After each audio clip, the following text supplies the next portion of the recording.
want to thank everyone for coming out this evening. This is a fabulous turnout. We've never had more than a little over 60 people at one of these, and we had over 80 signed up for this. I think we had about 80 here. So thank you all very much for coming to celebrate this excellent program. We're going to have a demonstration debate in a few minutes to have some fun for the evening. But before we do that, we have some functionary remarks. I'm going to start off with our department head, the Department of Communication, Sean Wahl, and then Dean Galanes, and then President Cliff Smart.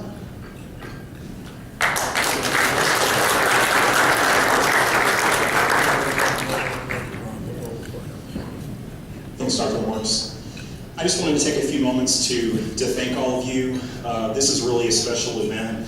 Over the past 48 hours, we've had former debaters from, I'm going to go ahead and say it, from many, many years ago, who have been very, very supportive of our program. And we also have people who have graduated from MSU just a few years ago.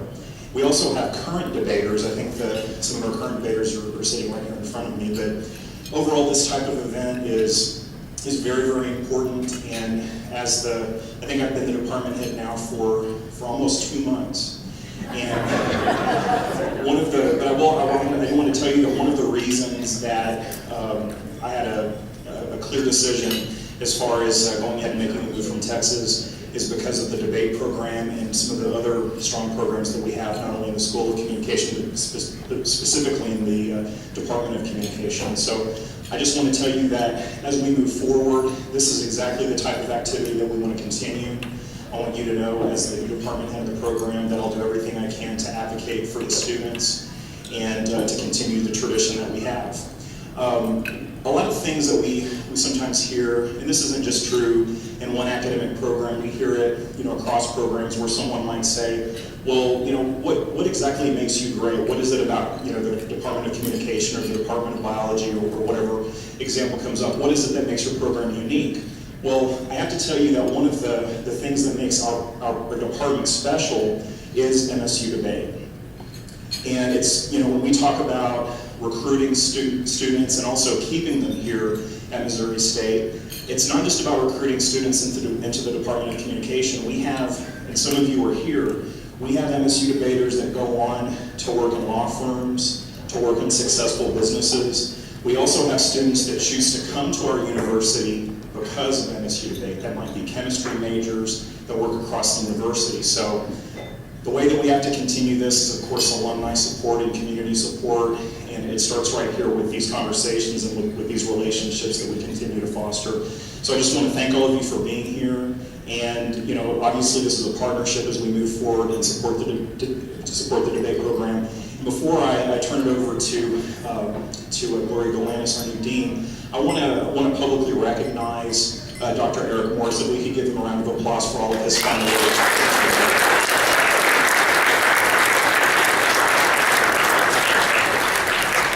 So without further ado, I'd like to introduce the Dean of the College of Arts and Letters, Dr. Gloria Galanes.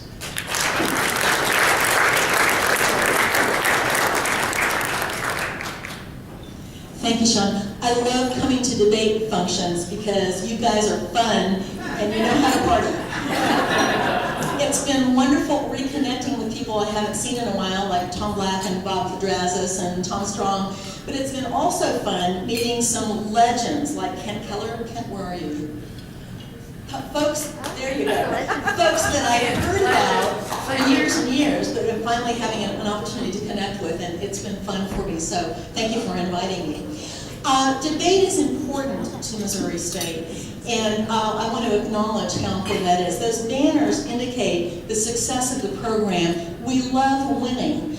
But debate isn't only about winning. The important things about debate are other things.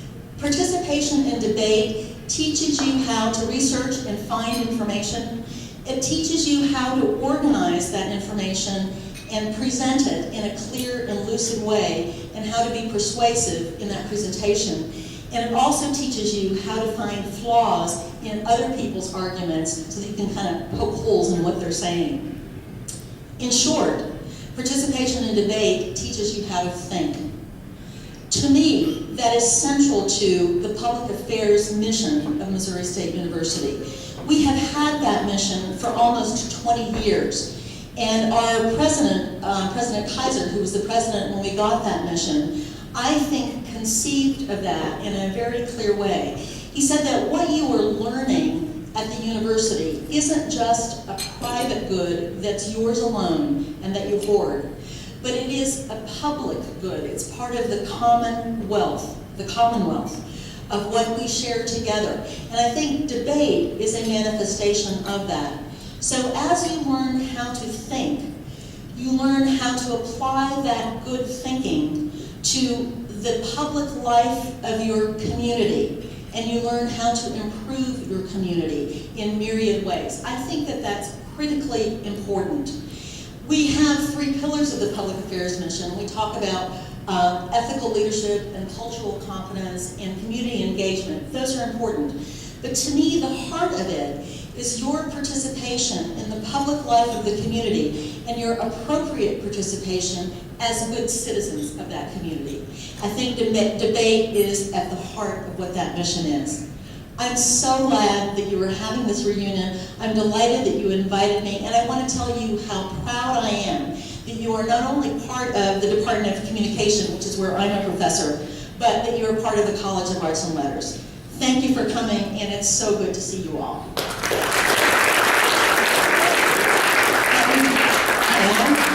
Introducing, if you have not already met, Clifton Smart, who is the interim president of Missouri State University.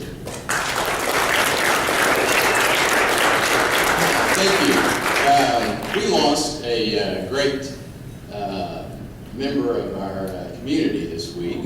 Mayor Joe Paul Evans from West Plains. I know some of you guys are from West Plains, passed away this week. He was an incredible, huge supporter, not just of Missouri State West Plains, but of Missouri State.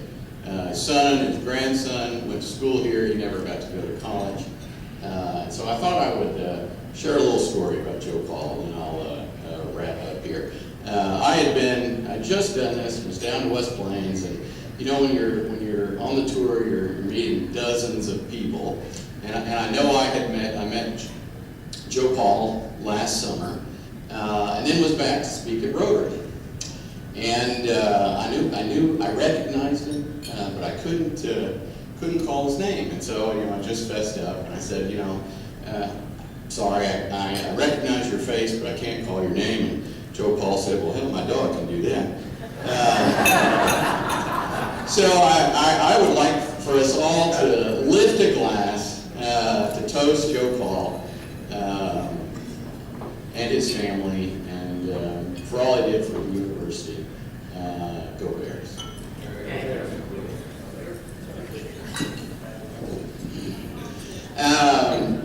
I would echo what Gloria has said, and I won't repeat all that. But to talk to the guys and gals that are in school now, if you look around the room, there are people here who are incredibly successful in almost every walk of life, and that's an incredible legacy for you guys. And I think it goes back to what Gloria says: is that you're getting the foundation to do great things.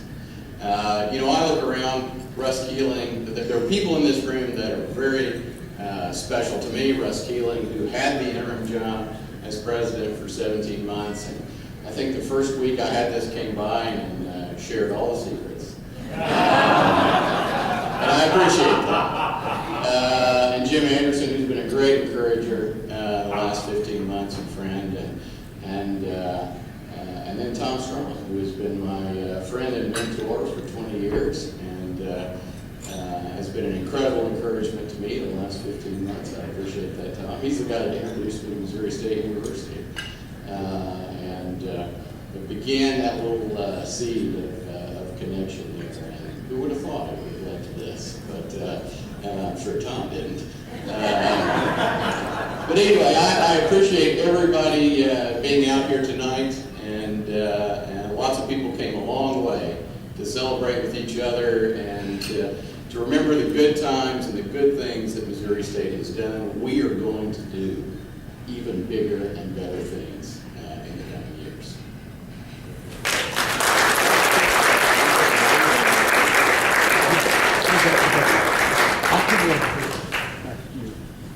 We have big plans for the immediate future and the distant future, but tonight we are celebrating the legacy of this program. And the year 2012 is absolutely a legacy year for the program.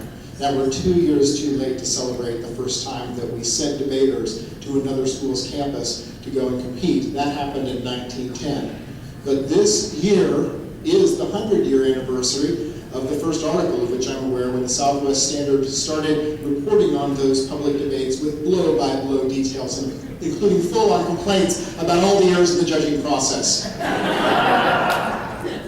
90 years ago, in the year 1922, debate moved from its early legacy as activity with literary societies on the campus to being more of a classroom-based activity, primarily with intramural competition between people in different classes. 90 years since that time. 80 years ago this year, Missouri State ventured off for the first time not to compete in a school versus school singular public debate, but to have our students competing in a debate tournament in Winfield, Kansas. For the first few years in the 1930s, we competed in just a tournament or two per year because that model we figured out was considerably more economical. We got a lot more students who got training. So that is 80 years ago. 70 years ago, there was no debate team because it was World War II. There was no debate travel either. 60 years ago, Missouri State first qualified for the national debate tournament. Tom Strong, who's in the room. Where's Tom?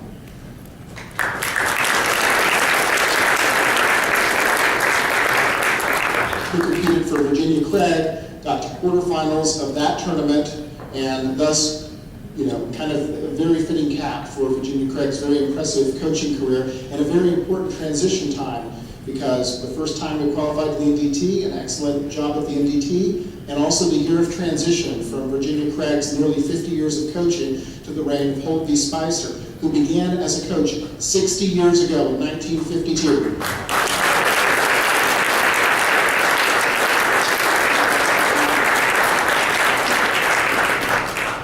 Now, it was for Redlands, which is why there's not a banner about it, but Spike won the national debate tournament 2 years in a row, switching places with his partner over who would be the top speaker and who would be the second speaker. So a very impressive legacy. Virginia Craig judged him in the 8th round that year and was so impressed with his debating skill and said, this is the person that we need to have to replace me. So she gave a call to President Ellis and basically said, here's my replacement. Guess what? He's graduating with his bachelor's degree this year. Now, I'm trying to imagine what would have happened if in 2008 I gave a phone call to the president and said, hey, Martin Osborne just graduated, let's put him in charge. So, a little different era, perhaps. A little different era. 50 years ago, 1962. We like to brag because we did get 3 teams to the National Debate Tournament this year, but here's the truth of it. The National Debate Tournament only allowed you to qualify 1 team until the early 1970s. And I am confident that if the rules of today had been in place in the 50s and 60s, there would be a lot of years where we might have gotten 3 teams to the National Debate Tournament. Because in 1962, 50 years ago, in 10 days, we managed to have a team qualify to the National Debate Tournament, going undefeated districts. We had a team win the Heart of America, a major national tournament, a young team, freshman team, I believe. And we had a team compete on national television against the University of Notre Dame, which is, of course, the one that got the most attention for the entirety of the university. And since Kent Keller is with us tonight, we want to give him another round of applause. Thank you, sir.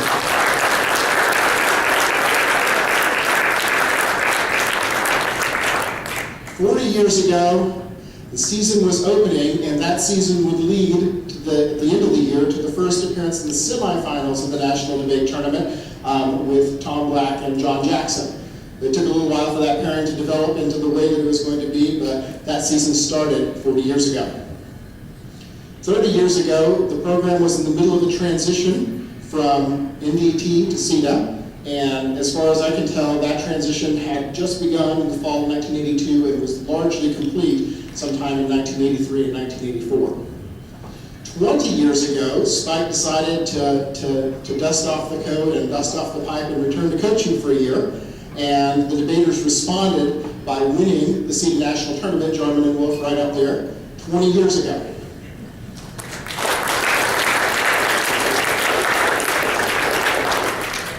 10 years ago, my former boss, John Fritsch, ended up heading to the University of Northern Iowa and put into place a series of coaching changes that have also had a significant effect in some ways on the program.